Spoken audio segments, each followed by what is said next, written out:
El 30 de abril de 1982, 6 niños aparecieron en Siempre en Domingo. Ben Ibarra, Sasha Sokol, Diego Schoening, Alex Bauer, Paulina Rubio y Mariana Garza. Vestían colores brillantes y ocupaban el escenario como un conjunto. Pasos coordinados, entradas vocales repartidas y movimientos pensados como para que la cámara pudiera reconocerlos a todos. Miguel Bosé los acompañaba como padrino artístico. La presentación reunía los elementos que definirían la primera etapa de Timbiriche. Las canciones eran breves. Los coros podían aprenderse con rapidez. Y cada integrante tenía algunos segundos para distinguirse antes de volver a la formación grupal. La identidad estaba en el nombre compartido, en la coreografía y en la imagen de 6 niños capaces de cantar y moverse con la precisión exigida por la televisión. La televisión convirtió aquella aparición en el punto de partida de una promoción continua. El público podía reconocer los rostros de los integrantes, escuchar sus canciones y volver a encontrarlos en otros programas. Televisión, radio y producción discográfica trabajaban dentro del mismo impulso. Cada nueva presentación reforzaba la familiaridad, los nombres, los colores, las voces y la manera en que cada uno ocupaba su lugar dentro del conjunto. Los 6 tenían entre 10 y 12 años. La edad era parte central de la propuesta.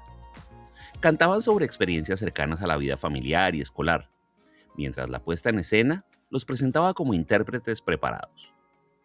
El atractivo surgía de esa combinación. Niños con quienes la audiencia infantil podía identificarse, sostenidos por una producción profesional de alcance nacional. Timbiriche aparecía como una pandilla musical. Cada integrante tenía nombre y personalidad, aunque el reconocimiento dependía de verlos juntos. Uno podía preferir a Sasha, a Benny o a Paulina.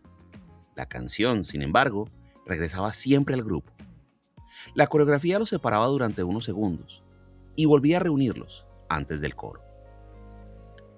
La aparición duró apenas unos minutos, pero estableció una imagen que los acompañaría durante años. Esa imagen sería puesta a prueba muy pronto. Sus voces cambiarían. Algunos dejarían la agrupación y las canciones comenzarían a dirigirse a un público adolescente. En aquel primer escenario todo parecía ocupar el lugar previsto.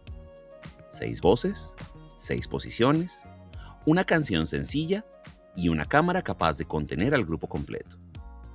La historia de Timbiriche comenzó dentro de ese orden. Lo que vendría después sería el aprendizaje de cómo cambiar sin desaparecer del encuadre. La formación de Timbiriche comenzó antes de su aparición en televisión. Marta Zabaleta trabajaba en el área infantil del Centro de Educación Artística, CEA, de Televisa, donde niños y niñas recibían preparación en canto, actuación y baile. Mariana Garza, Alex Bauer, Paulina Rubio y Diego Schoening estuvieron entre los primeros seleccionados. Ben Ibarra y Sasha Sokol se incorporaron después. Parte de ese trabajo tomó forma en La Maravilla de Crecer, una producción teatral infantil que permitió observar cómo respondían los jóvenes intérpretes ante el ensayo, la coreografía y el público. Cuando Timbiriche apareció frente a las cámaras, sus integrantes ya sabían seguir marcas escénicas, memorizar movimientos y trabajar dentro de un elenco. El éxito de Parchís en México había confirmado la existencia de un público para las agrupaciones infantiles.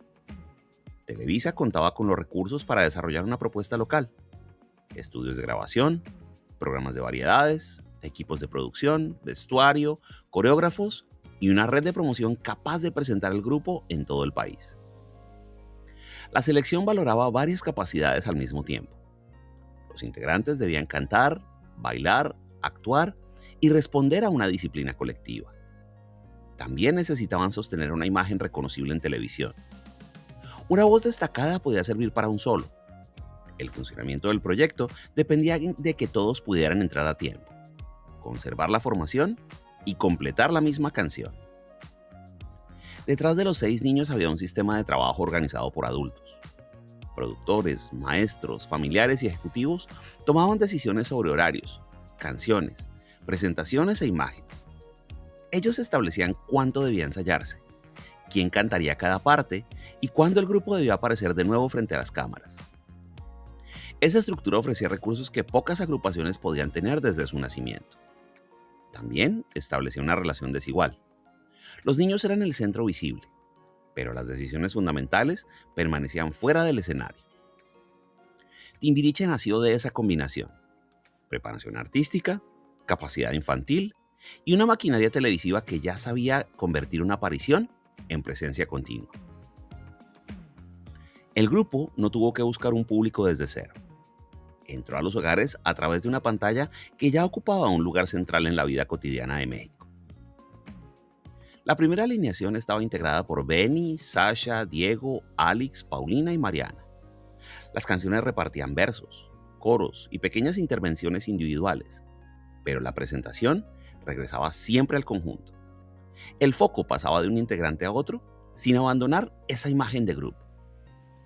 El vestuario ayudaba a diferenciarlos mediante colores y detalles, mientras las coreografías mantenían una forma común. En algunas canciones, una voz conducía la melodía y las demás respondían. En otras, el reparto de frases permitía que cada integrante tuviera una participación breve. Esa distribución facilitaba que el público eligiera favoritos sin perder la identificación con Timbiriche como unidad. La convivencia profesional se construía mediante la repetición. Entrar a tiempo, desplazarse sin bloquear a los compañeros, conservar la afinación mientras se bailaba y atender las indicaciones de cámara formaban parte del aprendizaje.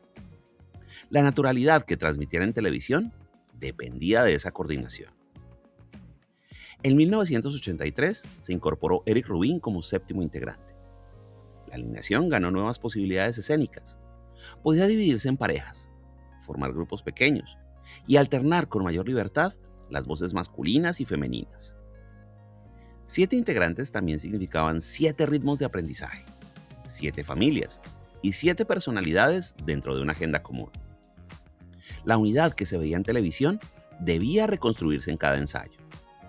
La coreografía no podía depender del impulso individual. Necesitaba que todos recordaran la misma secuencia y aceptaran el lugar que les correspondía dentro de ella.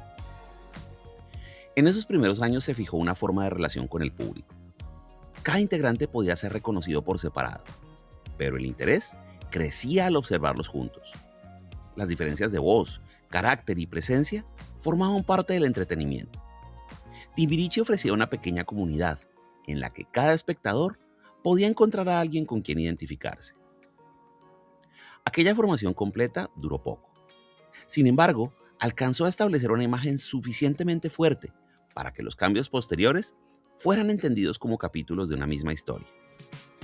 Antes de las sustituciones, las carreras individuales y los reencuentros, estuvo ese aprendizaje inicial. 7 personas, tratando de respirar, cantar y moverse al mismo tiempo. Los primeros discos de Timbiriche se desarrollaron dentro de un universo infantil. Somos amigos, Hoy tengo que decirte papá, mamá, México y La vida es mejor cantando hablaban de la familia, de la amistad, de la convivencia y del sentido de pertenencia. Las letras utilizaban frases directas y coros repetitivos que podían aprenderse con rapidez. La familia ocupaba un lugar especialmente visible. Padres y madres aparecían como destinatarios de las canciones, mientras el grupo se presentaba como una comunidad de amigos. La primera persona del plural se repetía con frecuencia. Nosotros cantamos, nosotros jugamos, nosotros compartimos. La identidad de Timbiriche se construía desde esa voz colectiva. Los arreglos favorecían melodías claras, ritmos marcados y alternancia entre solistas y coros. Las palabras debían entenderse incluso cuando los integrantes estaban en movimiento o cantaban juntos. Esa claridad también facilitaba la adaptación de las canciones a la televisión, donde cada presentación necesitaba una coreografía reconocible. El repertorio tenía una relación estrecha con el calendario familiar y escolar. El Día del Niño, las celebraciones para padres y madres, los festivales y los programas infantiles ofrecían espacios naturales para las canciones. Timbiriche podía aparecer en televisión y continuar después en una fiesta, una escuela o la sala de una casa. Las canciones no exigían conocer una historia personal. Un niño podía escucharlas una sola vez y comprender de qué hablaban. La cercanía estaba en los temas y también en las voces. Quienes cantaban tenían una edad semejante a la de una buena parte del público. Esos primeros temas fijaron la edad inicial de Timbiriche. Poco después, Las voces comenzaron a cambiar, el vestuario se volvió menos uniforme y las letras infantiles empezaron a quedar lejos de la experiencia de sus intérpretes. La distancia apareció de manera gradual. Una canción dedicada a los padres podía seguir funcionando, pero ya no alcanzaba para representar a quienes empezaban a entrar en la adolescencia. El grupo tendría que encontrar nuevas palabras antes de que su propia imagen se volviera demasiado pequeña para ellos. El funcionamiento de Timbiriche exigía una preparación constante. Cada aparición televisiva requería aprender una coreografía, distribuir posiciones y coordinar las entradas vocales. En el estudio de grabación las canciones se dividían en fragmentos y se repetían hasta conseguir la toma necesaria. En el escenario, las voces debían conservar claridad mientras los integrantes se desplazaban. Los ensayos convertían esas instrucciones en hábitos. Un movimiento aprendido por separado debía coincidir después con el de 6 compañeros. Una entrada vocal tenía que ocurrir en el momento indicado, incluso cuando el intérprete estaba pendiente de una cámara, un cambio de posición o una indicación desde fuera del escenario. La actividad profesional se extendía más allá de las canciones. Había sesiones fotográficas, entrevistas, promociones, presentaciones y viajes. El calendario debía convivir con la escuela, la supervisión familiar y las obligaciones propias de menores de edad. Los adultos responsables del proyecto organizaban esa distribución del tiempo.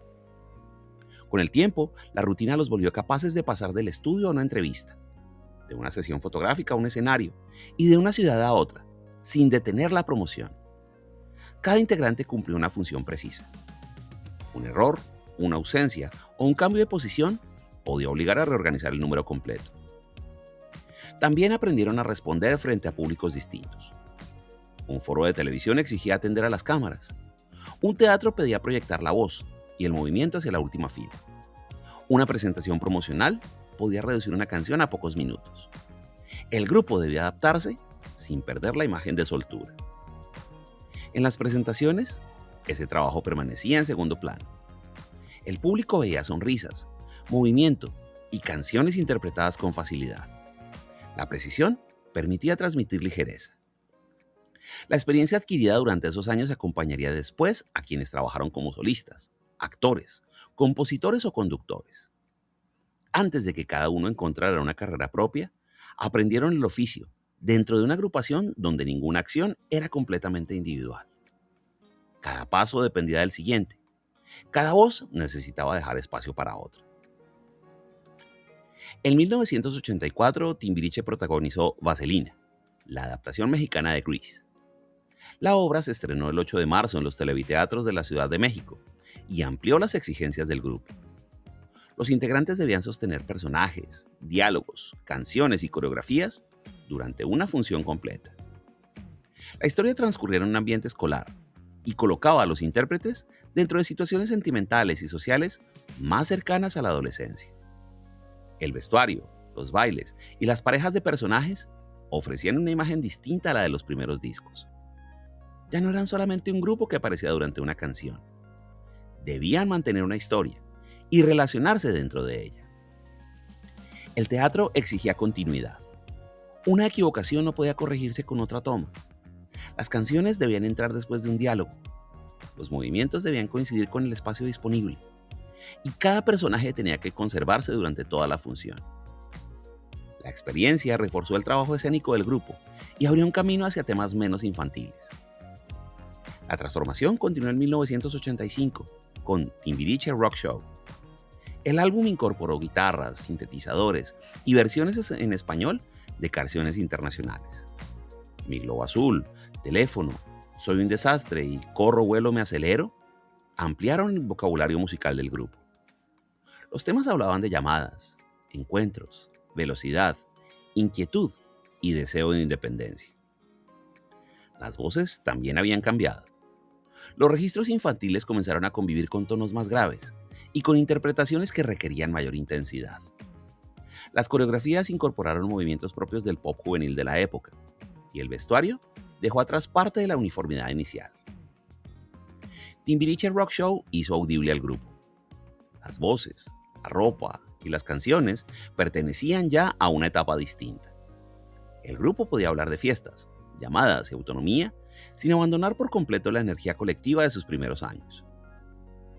La transición coincidió con las primeras salidas.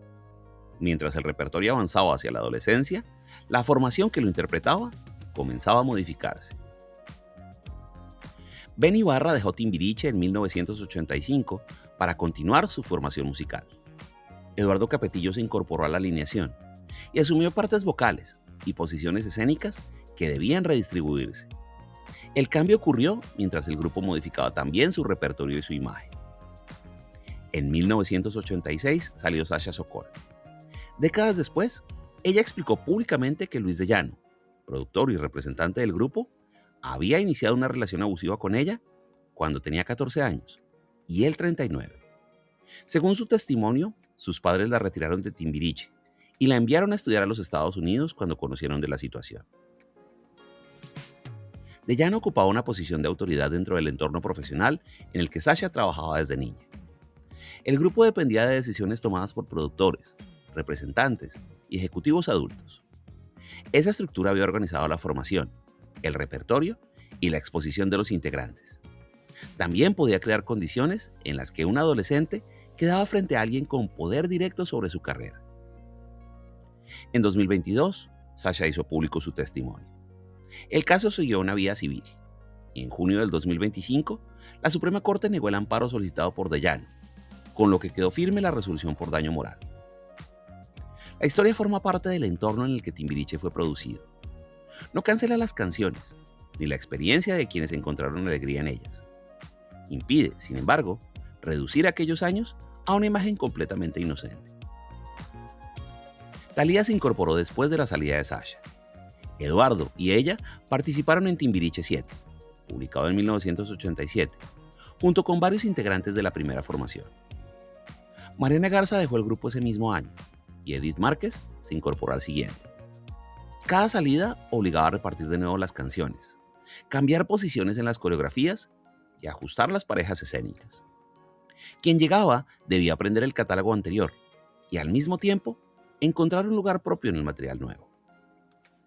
Para 1988, Timbiriche conservaba varios rostros conocidos, pero su composición ya era otra.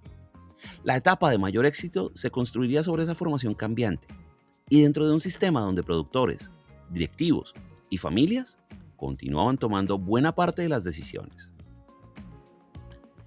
En 1987, Timbiriche encontró el repertorio que definiría su etapa más popular. Con Todos menos conmigo comenzaba con un reclamo. Mírame, pedía atención. Si no es ahora, convertía la espera en urgencia. Las canciones hablaban desde emociones individuales: celos, deseo, rechazo e inseguridad. Las voces adquirieron funciones más claras. Una persona conducía la historia y el resto reforzaba el estribillo. Algunas canciones quedaron ligadas de inmediato a quien las interpretaba, de modo que el público reconocía al grupo y también a sus figuras particulares. En el escenario eso cambiaba la mirada.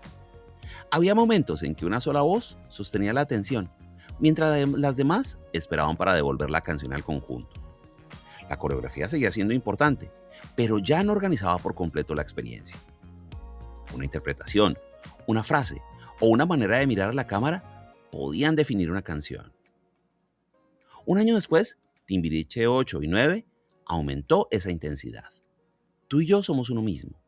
Ámame hasta con los dientes y Soy como soy hablaban con el dramatismo propio del pop adolescente de finales de los 80.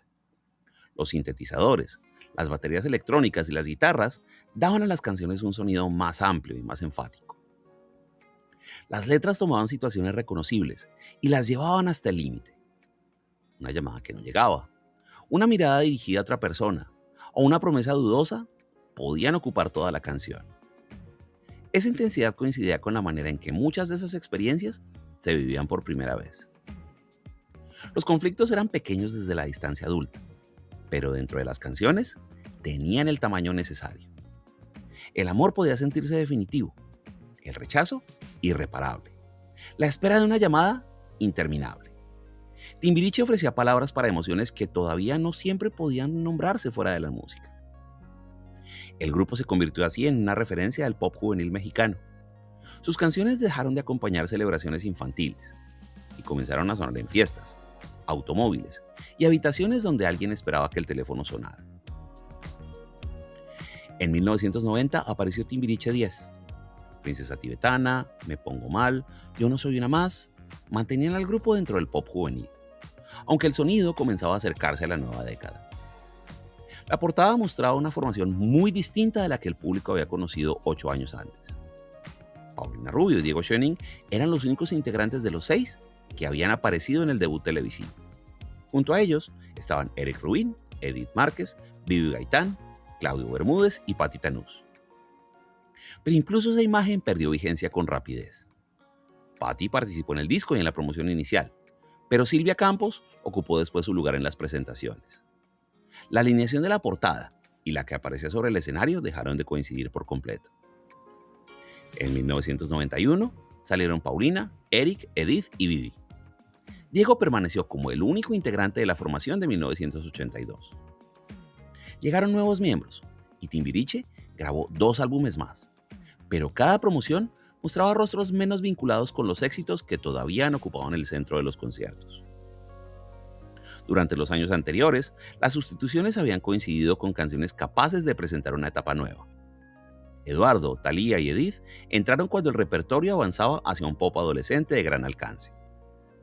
Los cambios de voz y de imagen encontraban una justificación dentro de canciones nuevas. Después de Timbiriche 10, esa renovación dejó de ocurrir con la misma claridad. El grupo seguía activo, aunque resultaba más difícil asociarlo con una voz, una imagen o una generación concreta. También habían cambiado las posibilidades de quienes llevaban años dentro del grupo. Después de crecer entre estudios, foros y giras, varios estaban preparados para grabar en solitario, actuar o trabajar en otros espacios. La experiencia compartida había comenzado a abrir caminos separados. Timbiriche continuó, pero ya no ocupaba el mismo lugar. El proyecto podía sustituir integrantes y publicar nuevos discos. Lo que no podía reemplazar con la misma facilidad era la familiaridad acumulada durante los años anteriores. En 1998, Benny, Sasha, Diego, Alex, Paulina y Mariana volvieron a presentarse juntos en el Festival Acapulco. La aparición se extendió hasta convertirse en una serie de conciertos, a la que también se sumó Eric. Habían pasado años desde la última vez que compartieron un escenario. Algunos tenían carreras como solistas, otros habían trabajado en actuación, conducción o composición. Ya no necesitaban presentarse como una pandilla infantil, ni como los adolescentes de los discos más populares. Podían regresar como adultos, unidos por una historia profesional común. El repertorio se reorganizó. Benny y Sasha interpretaron Muriendo Lento, grabada después de sus salidas. Otras canciones cambiaron de solista o se repartieron entre varios integrantes. El concierto reunía la trayectoria del grupo sin intentar reproducir cada alineación. Esa libertad fue parte del atractivo. Las canciones ya no tenían que respetar el reparto exacto de los discos. Podían circular entre quienes estaban presentes. Una estrofa cambiaba de voz. Un coro reunía a personas que nunca lo habían grabado juntas. Y el público aceptaba la nueva versión porque reconocía la canción antes que su distribución original. Los conciertos también mostraban la distancia entre las grabaciones y el presente. Las voces habían madurado. Las coreografías se adaptaban y los arreglos ocupaban escenarios mayores. El regreso no escondía los años transcurridos, dependía de ellos. En 2007 volvieron Benny, Sasha, Mariana, Alex, Diego y Eric. La misma formación se reunió de nuevo en 2017. Las giras ampliaron la producción y organizaron el repertorio como un recorrido por distintas épocas. En junio del 2026, Benny, Mariana, Alex y Diego cantaron México durante México Vibra. La participación consistió en una sola canción, pero no anunció una nueva gira. Cada regreso tuvo una escala distinta. El de 1998 recuperó el grupo después de años de separación. Los de 2007 y 2017 celebraron aniversarios y llevaron nuevamente el repertorio de gira. Por otro lado, la aparición de 2026 solamente duró unos pocos minutos. Pero para entonces, los primeros compases bastaban para que el público supiera qué parte le correspondía cantar. Timbiriche comenzó como un grupo infantil preparado para la televisión y terminó convertido en parte de la memoria de varias generaciones. Entre ambos momentos quedaron canciones, cambios de voz, salidas, reemplazos y regresos. Su historia también revela el peso de una industria dirigida por adultos, sobre quienes crecieron dentro de ella. Nada de eso borra la alegría que produjo su música. Tal vez por eso sus canciones siguen funcionando, no porque el tiempo se haya detenido, sino porque quienes las escucharon aprendieron a llevarlas consigo. Gracias.